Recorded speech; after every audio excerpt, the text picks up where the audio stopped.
ભાઈઓ બહેનો, દેશની સામે વોટ બેંકની રાજનીતિ કેવી દુર્દશા કરી છે. આ દેશની સેનાના જવાનને જોઈએ તો આપણું માથું ઊંચું થઈ જાય, આપણી છાતી ગજગજ ફૂલી જાય, એના માટે ગર્વ થાય. આ દેશની સેનાને વોટ બેંકની રાજનીતિ આવડી ગઈ. ડોક્ટર મનમોહન સિંહજીની સરકારે એક એવું પાપ કર્યું મિત્રો. હિન્દુસ્તાનની સેનાનો એક જ ધર્મ, ભારત માતાની સેવા. હિન્દુસ્તાનની સેનાનો એક જ રંગ, માં ભારતીનો તિરંગો ઝંડો. એ સેનાને વોટ બેંકની લાઈમાં મનમોહન સિંહજીની સરકારે દુનિયામાં ક્યારેય ન થયું એવી રીતે સેનામાં સંપ્રદાયના આધારે ગણતરી કરી.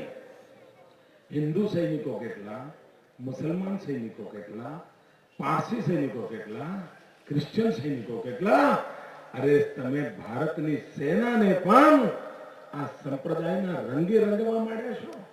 અરે માં ભારતી માટે ફરી ફીટવા વાળો દેશના જવાનને તો બચવા દો, પણ વોટ બેંકની રાજનીતિ, આ તુષ્ટિકરણનું ઝેર આ દેશના નસે નસમાં પહોંચાડવાની કોશિશ ચાલી છે ભાઈઓ. અને એટલે હું કહું છું, આ દેશ ઉધારીની જેમ કોરાઈ ખાઈ રહ્યો છે. ભાઈઓ બહેનો, ગયા અઠવાડિયે હું પ્રધાનમંત્રીની એક પત્રકાર પરિષદ જોતો. એ પત્રકાર પરિષદમાં એક પત્રકારે એને સરસ સવાલ પૂછ્યો, અને પત્રકારનું અભિનંદન આપું છું જેણે સવાલ પૂછ્યો. સવાલ એકદમ નિર્દોષ હતો, તદ્દન નિર્દોષ, અને મનમોહન સિંહજીને ગમી જાય એવો સવાલ હતો. ભાવતો પ્રશ્ન કહીએ ને, ભાવતો પ્રશ્ન. પણ એમને જે જવાબ આપ્યો, એ જવાબ સાંભળીને મારું માથું શરમથી ઝૂકી ગયું. મારા મોંમાંથી કાળમી ચીસ નીકળી ગઈ. મારા દેશના પ્રધાનમંત્રી, મિત્ર પત્રકાર એમને પૂછ્યું કે 5 વર્ષથી તમે સરકાર ચલાવો છો, કોઈક ક્ષણ એવી આવી હશે કે જ્યારે તમને બહુ પીડા થઈ હશે, માયુસ થઈ ગયા છો, આમ બહુ દુઃખી થઈ ગયા છો, એવી એક ક્ષણ તો આવી હશે ને. તમે મને કહો ભાઈ, કેટલો લાગણી ભર્યો સવાલ પૂછ્યો, અને આપણા પ્રધાનમંત્રી જે જવાબ આપ્યો સાહેબ, તમને તમર આવી જશે સાહેબ.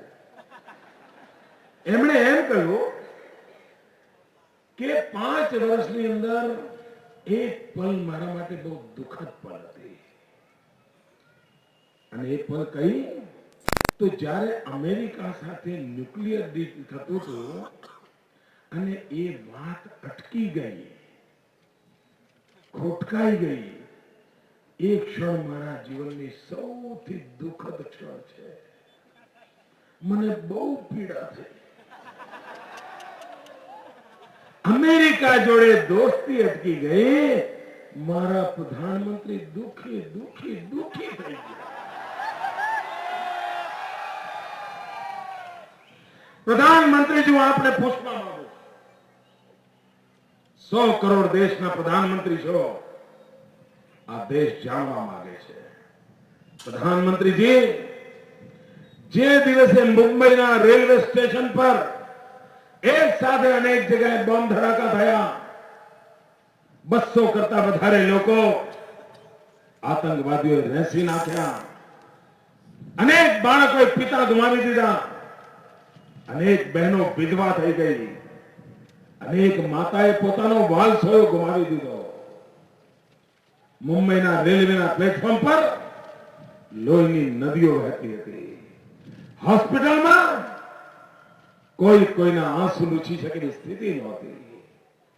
પ્રધાનમંત્રીજી, હું આપને પૂછવા માંગુ છું, આ દેશ પર થયેલો આ કારમો ઘા 200 શબ, અનેક લોકોના મોત, અનેક લોકોના આંસુ. ડોક્ટર મનમોહન સિંહજી, એ પલ આપને દુખી નહોતી લાગી? એ પલ આપને પીડા નહોતી થઈ? ભાઈઓ બહેનો, દેશનો પ્રધાનમંત્રી એમ કે અમેરિકા જોડે વાત ખોટકાઈ ગઈ, એ મને બહુ દુઃખ લાગ્યું, પરંતુ 200 લોકો મર પામ્યા, આ દેશના પ્રધાનમંત્રીને એક પલની કિંમત નથી. ભાઈઓ બહેનો, પ્રધાનમંત્રીને પૂછવા માંગુ છું, ગયા વર્ષે બિહારની અંદર ગયા 100 વર્ષમાં ના આવી ભયંકર બાઢ આવી, નદીમાં પૂર આવ્યું, નદીનો રસ્તો બદલ્યો, ગામના ગામ તરાઈ ગયા, હજારો લોકો મોતને શરણ થઈ ગયા. ઉપર આબ અને નીચે ધરતી, મોતનું તાંડવ ચાલતું હતું. ખેતરો હતા ત્યાં પાણી થઈ ગયું હતું, જિંદગી તબાહ થઈ ચૂકી હતી. દેશ આખો ચિંતામાં હતો કે બિહાર બહાર કેવી રીતે આવશે. અને આપણે ગુજરાતમાંથી ટ્રેનોની ભરી ભરીને સામાન મોકલ્યો. મારે મનમોહનસિંહજીને પૂછવું છે, તમારા જ 5 વર્ષના રાજમાં બિહારમાં આવી ભયંકર આપત્તિ આવી, એ પળ તમારે માટે દુઃખની પળ નહોતી? પ્રધાનમંત્રી, મારા દેશનો પ્રધાનમંત્રી એમ કે અમેરિકા વાળો કાગળિયો અટકી ગયો એટલે મને દુઃખ થયું તો? પ્રધાનમંત્રી, હું આપને પૂછવા માંગુ છું, આ દેશના પોલીસના જવાનો, ખાખી કપડાધારી લોકો, એની સામે લોકોની નાની મોટી ફરિયાદ હોઈ શકે, રાજી નારાજી હોઈ શકે, પરંતુ નક્સલવાદ જ્યાં છે ત્યાં નક્સલવાદીઓ સામે આ ખાખી કપડાવાળા પોલીસ વાળા લડે છે.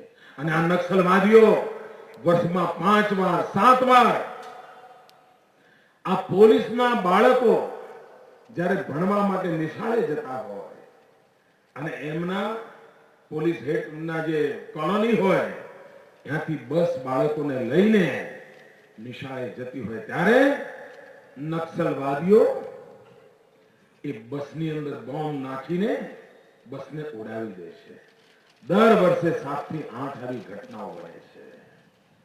પોલીસના ફૂલ જેવા કુમળા બાળકોને નક્સલવાદીઓ છુંદે છુંદા કરી નાખે છે. ડેડ બોડી પર હાથમાં નથી આવતો. એ બાળકોનો ગુનો શું? એ જ કે એમના પિતાજી પોલીસની એમાં રહીને જનતાની રક્ષા માટે નક્સલવાદ સામે લડે છે. એ માતાનો સુદોષ, જેના નાના ભૂલકાને આ રીતે રહેસી નાખવામાં આવે. પ્રધાનમંત્રી, હું આપને પૂછવા માંગુ છું, પોલીસના જવાનોના ફૂલ જેવા કુમળા બાળકો બમ બંદૂક અને પિસ્તોલથી રહેસાઈ જતા હોય, વર્ષમાં 7 8 બાળ થતું હોય, પ્રધાનમંત્રીજી એક વાર પણ આપને પીડા ન થઈ? એ પણ આપના માટે દુઃખની નહોતી? ભાઈઓ બહેનો, હું તમને અનેક વાતોનો સિલસિલા આપીશ. એક વાર ડોક્ટર મનમોહનસિંહજી નિવેદન કર્યું હતું,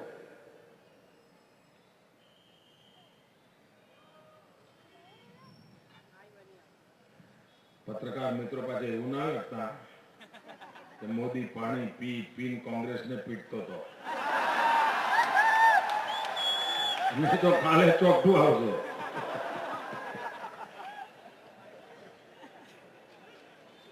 મિત્રો, પ્રધાનમંત્રી એક દિવસ નિવેદન કર્યું. એમણે કહ્યું કે હું ગઈકાલે ટીવી જોતો હતો અને ટીવી પર મેં જોયું કે બેંગ્લોરમાં કોઈ આતંકવાદી પકડાયો અને આતંકવાદીની માં ટીવી સામે ધ્રુસકે રડતી હતી.